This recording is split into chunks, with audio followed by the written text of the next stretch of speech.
El libro del profeta Miqueas. Miqueas vivió en una pequeña ciudad llamada Moreset, en el reino del sur, Judá, aproximadamente en la misma época que Isaías. Los reinos del norte y el sur de Israel se habían dividido hace mucho tiempo y ambos habían estado violando su pacto con el Dios de Israel. Así que Miqueas advirtió que Dios traería al gran y malvado imperio asirio para derribar el reino del norte y devastar a Jerusalén. Y también advirtió que después de ellos, Babilonia traería una destrucción aún mayor. Como todos los profetas, Miqueas habló de parte de Dios para acusar a Israel, o como él dice en el capítulo 3, estoy lleno de poder, lleno del Espíritu del Señor, y lleno de justicia y de fuerza para declarar cómo Israel se ha rebelado. Así que la mayor parte de este libro explora las acusaciones de Miqueas y sus advertencias del juicio de Dios sobre Israel. Pero Miqueas también tenía un mensaje de esperanza que contrarrestaba estas advertencias, concerniente a la restauración que Dios traería después de su juicio. Y si profundizas en este libro con nosotros, verás cómo funciona esto. Las primeras dos secciones del libro desarrollan las acusaciones y advertencias de Miqueas contra Israel y contra sus líderes. La primera parte inicia con una descripción poética de Dios apareciendo sobre Israel, justo como lo hizo en el monte Sinaí. Aquí tenemos fuego, humo y terremoto. Pero esta vez Él no ha venido a hacer un pacto. Él ha venido a traer su juicio sobre Israel por más de 500 años de rebelión. Miqueas continúa nombrando todas estas ciudades y pueblos de Israel que son culpables de toda esta rebelión. Dios viene por ellos, pero ¿por qué exactamente? Así que Miqueas inicia un pleito con los líderes de Israel. Él dice que ellos se han vuelto ricos a través del robo y la codicia. Él alude a la historia de Acab robándose los viñedos de Nabot en Primera de Reyes capítulo 21. Pero también es porque los profetas de Israel son corruptos. Estaban bastante felices ofreciendo promesas de protección de Dios para cualquiera que pudiera pagarlas. No, dice Miqueas, Dios ha quitado su protección de Israel. En la segunda sección de las acusaciones, Miqueas describe todavía más cómo los líderes de Israel y los profetas juntos han cometido grandes injusticias. Gobiernan la tierra a través del soborno y tuercen la justicia para favorecer a los ricos. Y los pobres son privados de sus tierras, su seguridad y su esperanza.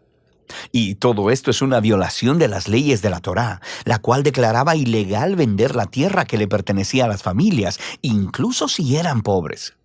Y descubrimos que el juicio de Dios vendrá en la forma de una nación opresiva que viene a destruir al reino del norte, a Jerusalén y a su templo, el cual será reducido a ruinas. Ahora bien, estas son advertencias muy duras y no son la última palabra.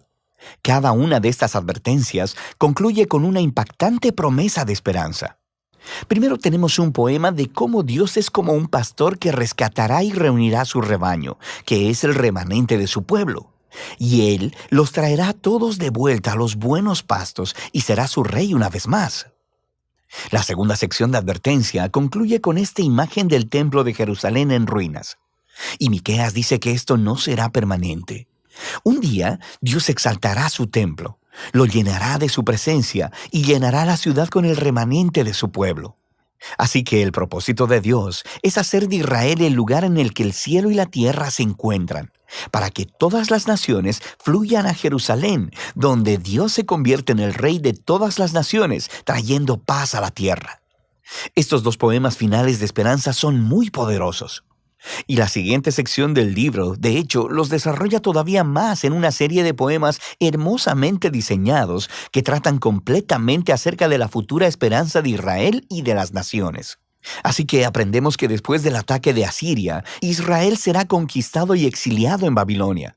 Pero a partir de ahí, Dios restaurará a su pueblo y los llevará de vuelta a su tierra. Y luego aprendemos que en la Nueva Jerusalén vendrá un nuevo rey mesiánico del linaje de David.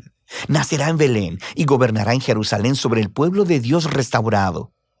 Finalmente, en este reino mesiánico, el remanente fiel del pueblo de Dios se convertirá en una bendición entre las naciones. Pero al mismo tiempo, Dios traerá su justicia final y quitará la maldad de su mundo. La sección final del libro regresa al patrón de advertencia seguido de esperanza que vimos en las primeras partes del libro. Miqueas expone una vez más las prácticas económicas injustas de los líderes de Israel y cómo éstas están destruyendo la tierra y al pueblo. Y aquí, Miqueas ofrece sus famosas palabras que resumen lo que significa que Israel siga a su Dios. Ya que se te ha declarado lo que es bueno, ya se te ha dicho lo que de ti espera el Señor. Practicar la justicia, amar la misericordia y humillarte ante tu Dios. Esto es exactamente lo que Israel no ha estado haciendo, y por eso vendrá su ruina. Sin embargo, el libro termina con otra poderosa nota de esperanza. Israel es personificado como un individuo, sentado solo, en vergüenza y derrota.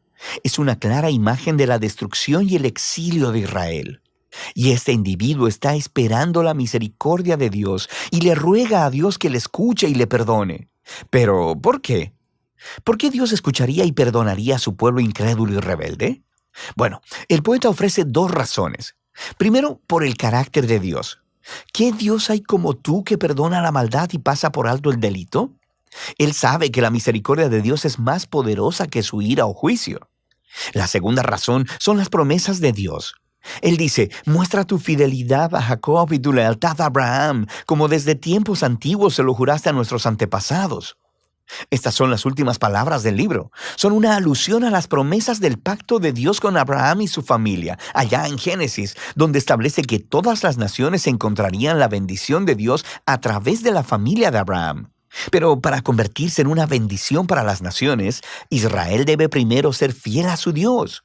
Así que esto explica este ir y venir entre el juicio y la esperanza en el libro de Miqueas. Si Dios va a bendecir a las naciones a través de Israel, entonces Él debe confrontar y juzgar la maldad que está entre su pueblo. Pero su juicio es lo que conduce a la esperanza, porque el amor del pacto y las promesas de Dios son más poderosas que la maldad humana.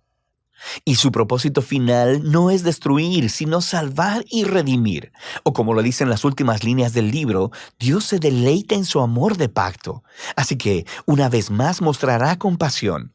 Él pondrá su pie sobre nuestra maldad. Él arrojará nuestro pecado a las profundidades del mar. Y de eso se trata el libro de Miqueas.